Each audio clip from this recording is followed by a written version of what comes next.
Salut mes chers étudiants, j'espère que vous êtes en bonne santé. La semaine passée, on a expliqué c'est quoi le cardiotype et comment le réaliser. Quelles sont les étapes pour obtenir un cardiotype bien ordonné. Aujourd'hui, on va commencer par la deuxième activité, la mitose, partage égal de bagages chromosomiques.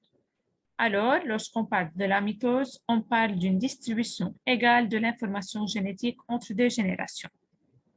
Dans cette figure, on peut identifier la présence de l'ADN, qui est la molécule qui contient le code génétique d'un individu, c'est-à-dire toutes les informations nécessaires à la fabrication et au développement d'un être vivant. Commençons par les objectifs de cette activité. À la fin de cette activité, l'étudiant sera capable de, premièrement, comparer une cellule végétale et une cellule animale. Deuxièmement, définir la mitose. Troisièmement, de citer les différentes étapes de la mitose et à la fin, d'identifier les caractéristiques de chaque étape de la mitose.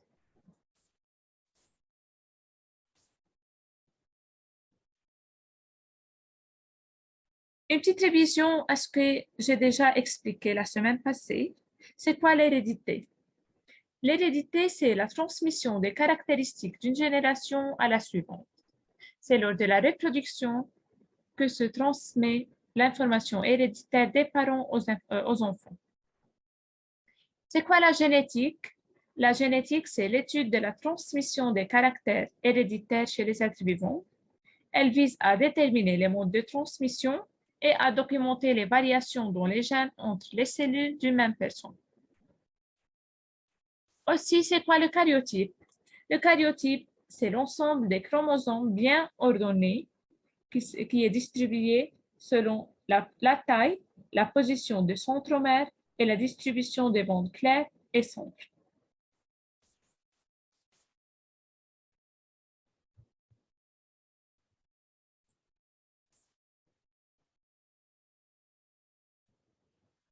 Le corps humain est constitué de milliards de cellules comportant chacune un noyau, à l'exception des globules rouges. Ce noyau renferme toute notre information génétique puisqu'il contient les chromosomes qui contiennent eux-mêmes notre ADN. Comme nous avons déjà dit que l'ADN est la molécule responsable du code génétique.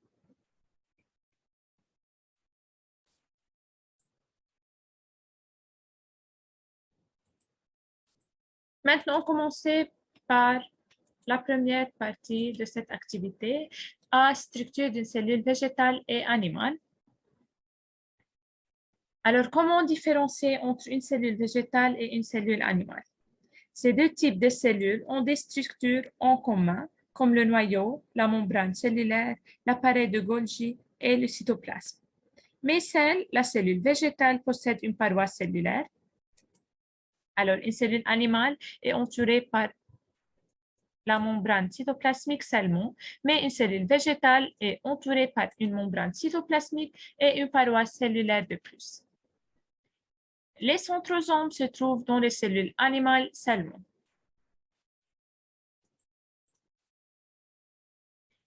Alors, voici cette petite application. On a deux cellules, cellule A et cellule B. Cellule A, elle comporte des vacuoles, une paroi cellulaire, une membrane cellulaire, des mitochondries, un noyau, le cytosol, les chloroplastes et un vacuole, alors que la cellule B contient de lysosome, une membrane cellulaire, les mitochondries, un noyau, les cytosols et le centrosome. Ce qui est demandé de nous est premièrement de choisir une réponse. La cellule B est une cellule végétale ou une cellule animale, puisque la cellule B contient des centrosomes qui sont ici et elle ne comporte pas une paroi cellulaire. La cellule B est une cellule végétale ou une cellule animale, puisque la cellule B contient des centrosomes et elle n'est pas entourée d'une paroi cellulaire, alors c'est une cellule animale.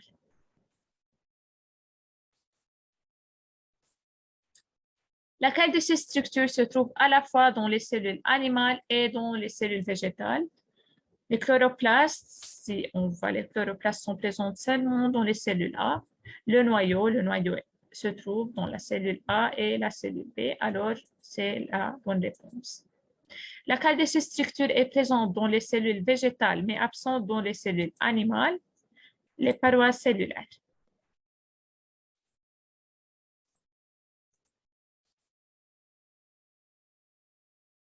Dans le document 1, on voit un schéma montrant des différentes cellules. Alors, on peut voir que ces cellules sont en division. Alors, on a aussi des cellules qui ne sont pas en division, on dit qu'ils sont en interphase. Parlons maintenant de la deuxième partie, la partie principale de cette activité qui est la mitose. C'est quoi la mitose? La mitose est le type de division cellulaire le plus répandu chez les eucaryotes. Il permet à une cellule mère de se scinder en deux pour donner deux cellules filles génétiquement identiques à la cellule mère. Alors, une cellule mère qui va se scinder en deux cellules qui ont la même information génétique, qui sont identiques à leur mère. La mitose a trois principales fonctions chez l'humain, qui sont, premièrement, la croissance, qui est assurée par la multiplication du nombre des cellules de l'organisme, la maintenance de l'identité biologique et la régénération ou la réparation des tissus endommagés. Quelles sont les quatre étapes de la mitose? La première étape, c'est la prophase. La deuxième, c'est la métaphase. La troisième, c'est l'anaphase. Et la quatrième et la finale, qui est la télophase.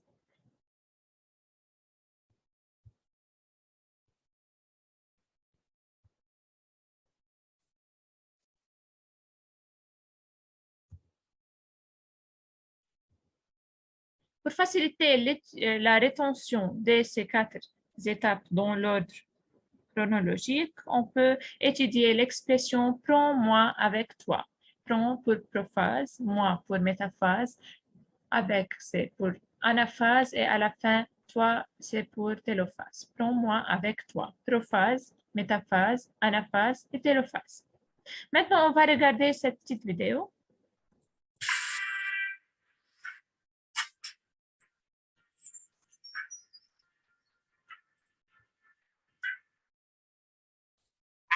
Déjà vu dans la vidéo précédente, la mitose est une division cellulaire qui permet la multiplication des cellules tout en conservant l'information génétique de la cellule d'origine. Alors, la mitose ou division cellulaire, elle permet de multiplier le nombre des cellules tout en conservant leur information génétique. Déjà vu dans la vidéo précédente, la mitose est d'origine. Dans cette vidéo, on va découvrir quelles sont les étapes de la mitose. La première phase consiste à la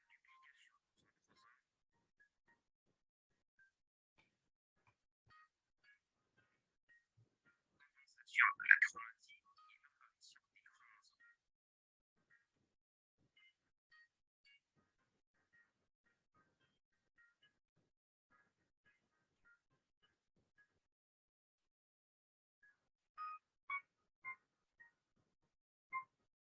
Disparition de la membrane nucléaire et du nucléole.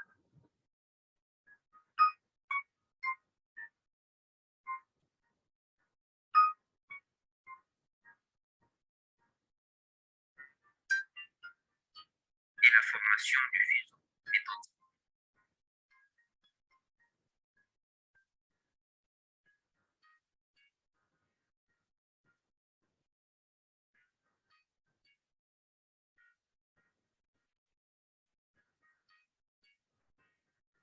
Deuxièmement, la métaphase. C'est ici que les chromosomes s'épaississent et se raccourcissent.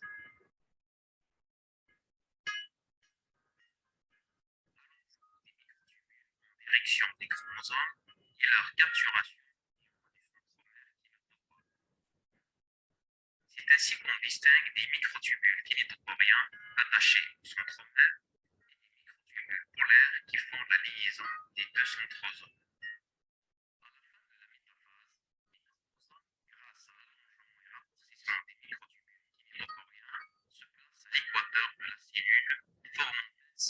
plaque équatoriale. Troisièmement, l'anaphase. Ici, tous les kinétochores se séparent. Les deux chromatides ainsi obtenus maintenant sont des chromosomes. Les microtubules se dépolymérisent et causent la montée des chromosomes vers les deux pôles.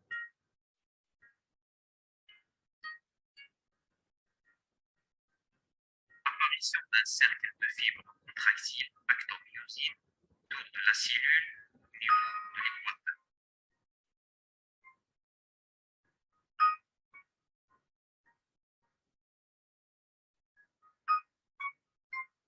La dernière phase est la télophase.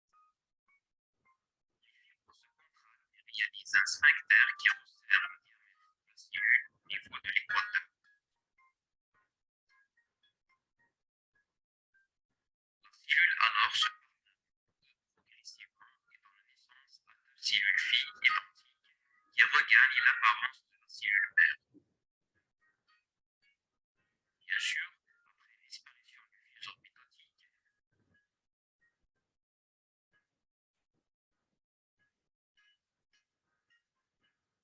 décondensation du chromosome, formation de la membrane nucléaire et apparition du nucléole.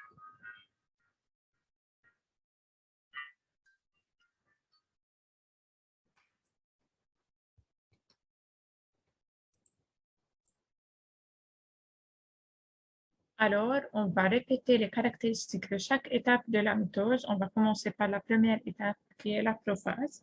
Durant la prophase, premièrement, la membrane nucléaire commence à se disparaître. La chromatine se condense et devient des chromosomes à deux chromatides qui sont liés par le centromère. Voici le centromère, ce sont les deux chromatides qui sont reliés par le centromère.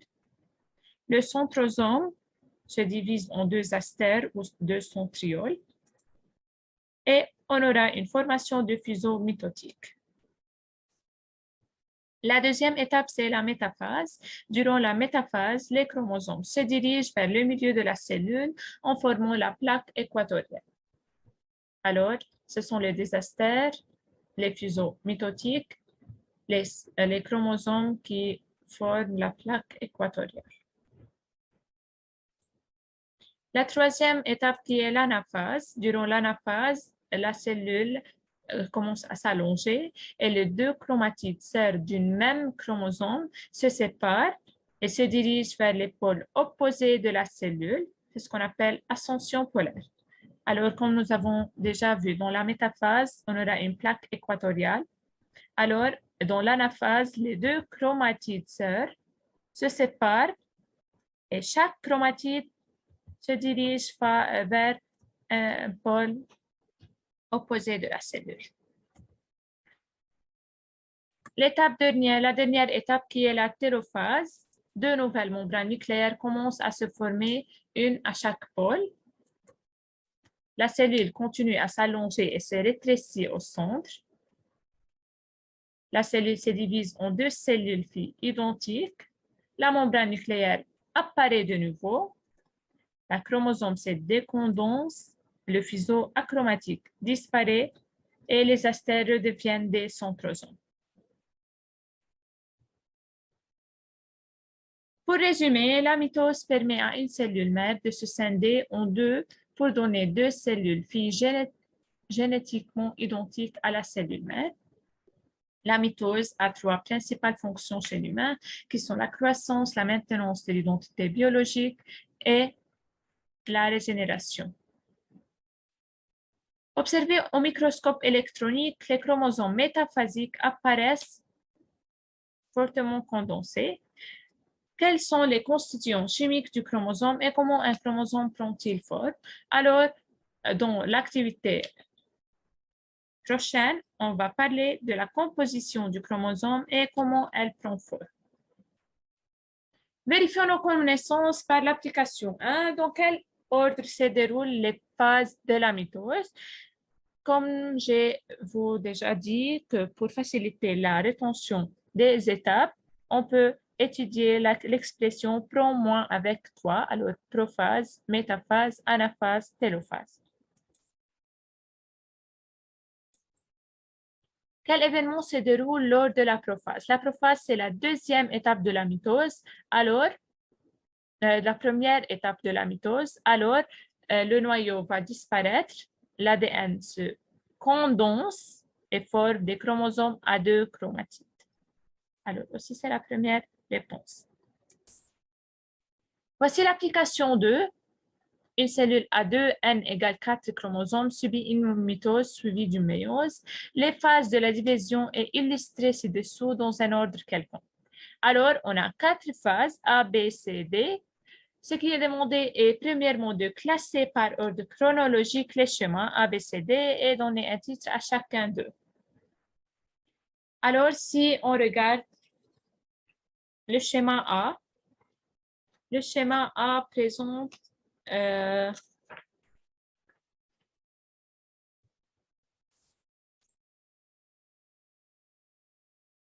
schéma A présente l'ascension polaire, alors les chromatides sœurs du même chromosome se dirigent vers les pôles opposés. Alors, c'est la troisième phase qui est l'anaphase.